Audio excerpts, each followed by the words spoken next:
गुंतवणूक म्हणजे फक्त श्रीमंत किंवा तज्ज्ञांचाच प्रांत, हा एक मोठा गैरसमज आहे असं मला वाटतं. अगदी. आज आपल्याकडे गुंतवणुकीचा सोपा मार्गदर्शक आणि मूलभूत तत्वे यावर आधारित काही छान माहिती आहे. आणि यातून म्हणजे अगदी सामान्य माणूसही नियोजनबद्ध गुंतवणूक कशी सुरू करू शकतो यावर आपण आज बोलणार आहोत. बरोबर. यातले नेमके महत्वाचे विचार काय आहेत ते बघूया का? नक्कीच. आणि खरं सांगायचं तर योग्य माहिती आणि थोडी काय म्हणतात त्याला शिस्त असली की आर्थिक स्वातंत्र्य फार अवघड नाही. पण सुरुवात कुठून करायची?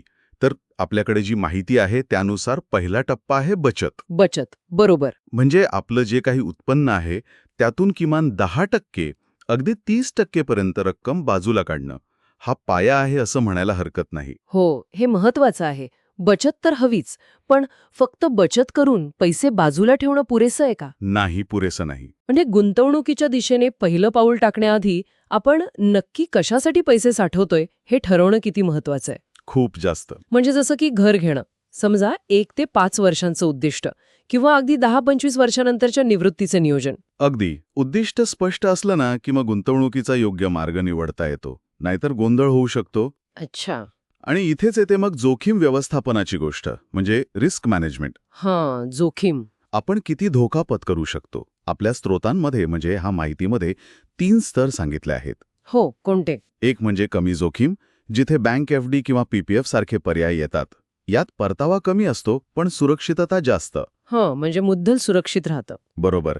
मग आहे मध्यम जोखीम, जसे की म्युच्युअल फंड किंवा बॉन्ड्स. म्युच्युअल फंड बरेच ऐकतो हल्ली. हो. आणि तिसरा प्रकार म्हणजे जास्त जोखीम, जसे की थेट शेअर बाजारात गुंतवणूक किंवा अगदी क्रिप्टोकरन्सी. बापरे, क्रिप्टो तर खूपच अस्थिर असतं म्हणतात. हो, म्हणूनच जास्त जोखीम. यात परताव्याची शक्यता खूप जास्त असते पण धोकाही तितकाच असतो. तर आपली क्षमता आणि आपलं उद्दिष्ट किती दूर आहे यानुसार निवड करावी लागते. हे खरंच रंजक आहे.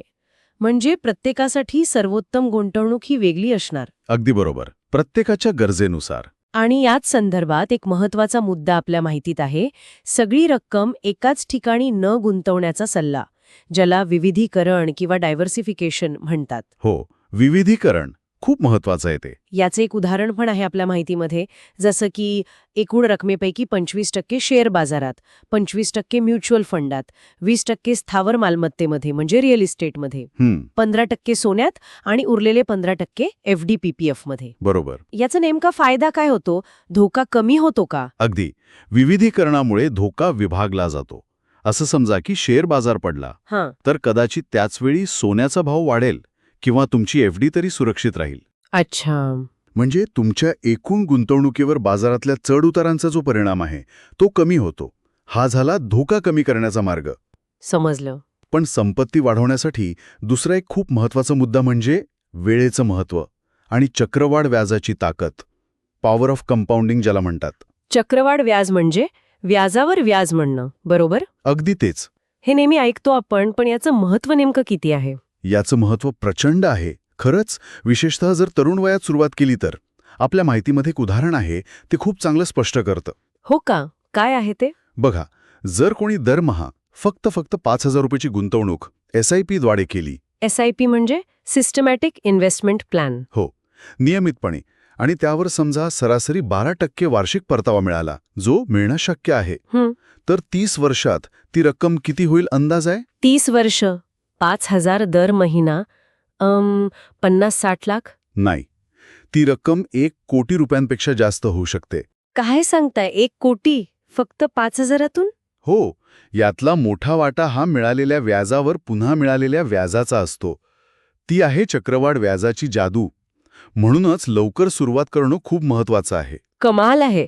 म्हणजे फक्त सुरुवात करणं नाही, तर त्यात सातत्य ठेवणं, ते जास्त महत्वाचं आहे. अगदी. SIP सारख्या नियमित गुंतवणुकीचा हाच फायदा आहे. पण एक प्रश्न आहे. बाजारात तर नेहमीच चढउतार असतात. कधी खूप वाढतो, कधी पडतो. अशा वेळी भावनांवर नियंत्रण ठेवणं किती कठीण असू शकतं. बरोबर आहे. आपल्या माहितीनुसार भीती किंवा जास्त लालसेपोटी निर्णय घेणं टाळायला हवं. अगदी बरोबर. संयम हा गुंतवणुकीतला खूप मोठा गुण आहे, असं म्हटलं जातं. बाजाराच्या तात्पुरत्या चढउतारांना घाबरून किंवा अतिउत्साही होऊन विकून टाकणं किंवा एकदम जास्त खरेदी करणं हे टाळायला हवं. शिस्त महत्वाची आहे. हो, आणि यासोबतच आणखी एक गोष्ट म्हणजे कर वाचवणारे पर्याय निवडणंही फायद्याचं ठरतं. अच्छा, टॅक्स सेव्हिंग. हो, जसं की equity linked saving scheme ELSS mutual fund आहेत. यात शेअर बाजारातील गुंतवणुकीसोबत सेक्शन 80C खाली कर सवलत मिळते, किंवा PPF आणि नॅशनल पेन्शन सिस्टम NPS सारख्या दीर्घकालीन योजना आहेत. म्हणजे गुंतवणुकीसोबत करबचत पण होते. बरोबर. आणि समजा हे सगळं थोडं क्लिष्ट वाटत असेल तर आर्थिक सल्लागाराची मदत घ्यायला हरकत नाही, असंही आपल्या स्रोतांमध्ये नमूद केलं आहे. हे महत्वाचं आहे. म्हणजे एक मार्गदर्शक मिळू शकतो. हो, नक्कीच. तर या सगळ्या चर्चेचा सार काय काढता येईल? एकतर नियमित बचत करायची, स्पष्ट ध्येय ठरवायची, स्वतःची जोखीम क्षमता ओळखून वेगवेगळ्या पर्यायांमध्ये गुंतवणूक विभागून टाकायची, म्हणजे विविधीकरण. बरोबर. चक्रवाढ व्याजाचा फायदा घेण्यासाठी लवकर आणि नियमित गुंतवणूक करायची, म्हणजे सातत्य ठेवायचं. हो. आणि सगळ्यात महत्त्वाचं, भावनांवर ताबा ठेवून शिस्त पाळायची आणि शक्य असेल तिथे कर कार्यक्षमतेचा पण विचार करायचा. उत्तम. या गोष्टी लक्षात ठेवल्या तर आर्थिक स्थैर्य नक्कीच गाठता येऊ शकतं असं दिसतंय. निश्चितच. आणि जाता जाता विचार करण्यासाठी एक मुद्दा सोडून जातो. बोला. आपण वेगवेगळ्या साधनांबद्दल बोललो, इक्विटी, FD, सोनं वगैरे. पण जसं आपलं वय बदलतं, जबाबदाऱ्या बदलतात, तसं एकाच ध्येयासाठी, समजा निवृत्तीसाठी गुंतवणूक करण्याची पद्धतही बदलायला हवी का? चांगला प्रश्न आहे. म्हणजे तरुणपणी निवृत्तीसाठी केलेली गुंतवणूक आणि वयाच्या 50शीत त्याच निवृत्तीसाठी केलेली गुंतवणूक यात काही फरक असायला हवा का? म्हणजे जोखमीच्या पातळीत किंवा साधनांच्या प्रकारात याचाही विचार करायला हवा, नाही का? अगदी. म्हणजे आपली गुंतवणूक आपल्या आयुष्याच्या टप्प्याप्रमाणे बदलत राहायला हवी. विचार करण्यासारखा मुद्दा आहे नक्कीच.